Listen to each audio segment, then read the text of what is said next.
তো একদিন নবী সাল্লাল্লাহু আলাইহি ওয়াসাল্লাম তাকে বললেন যাওয়ার সময়, হে জুলাইবিস, তুমি কি বিয়ে করবা? খুব মজার আলোচনা না এটা আমাদের কাছে, অনেকের কাছেই। হে জুলাইবিস, তুমি কি বিয়ে করবা না? প্রশ্নটা এরকম ছিল, হে জুলাইবিস, তুমি কি বিয়ে করবা না? তুমি তো আকাশ থেকে পড়লেন, ইয়া রাসূলুল্লাহ, আমাকে কে বিয়ে করবে? আমার না আছে চেহারা সুরত, না আছে আমার বংশমর্যাদা, না অর্থবিত্ত, আমি কিভাবে বিয়ে করবো? কে মেয়ে দিবে আমাকে? কে আমাকে মেয়ে দিবে?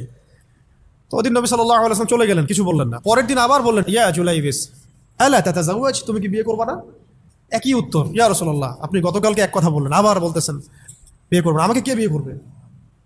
তৃতীয় দিন নবী সাল্লাল্লাহু আলাইহি ওয়াসাল্লাম আবার বললেন, আলা তাতাজাওয়াজ ইয়া জুলাইবিস, তুমি কি বিয়ে করবে না হে জুলাইবিস?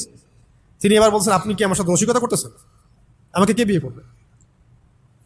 তো নবী সাল্লাল্লাহু আলাইহি ওয়াসাল্লাম বললেন যে অমুক আনসারী সাহাবীর বাসায় যাও। অমুক আনসারী সাহাবীর বাসায়, আনসারী সাহাবী কারা? যারা মুহাজির সাহাবীদেরকে আশ্রয় দিয়েছেন। অমুক আনসারী সাহাবীর বাসায় যাও, সেখানে একজন বিবাহযোগ্য নারী আছে, মেয়ে আছে, তাকে গিয়ে বলো যে আমি রাসূল সাল্লাল্লাহু আলাইহি ওয়াসাল্লামের পক্ষ থেকে আমার বিয়ের প্রস্তাব নিয়ে আসছি। তিনি গেলেন, যাওয়ার পরে বললেন যে আমাকে প্রস্তাব সহ পাঠানো হয়েছে। মেয়ের বাবা আর মায়ের রিয়াকশন ছিল অনেকটা সাধারণত যা হয় তেমন আর কি। তুমি বিয়ের প্রস্তাব নিয়ে আসছো, তুমি কি খাওয়াবা মেয়েকে? কোথায় রাখবা? তোমার তো নিজের কোনো থাকার জায়গা নাই। প্রশ্ন কিন্তু যৌক্তিকই। আমি মেয়ের তো বাবা, আমিও তো এই প্রশ্নই করবো নাকি?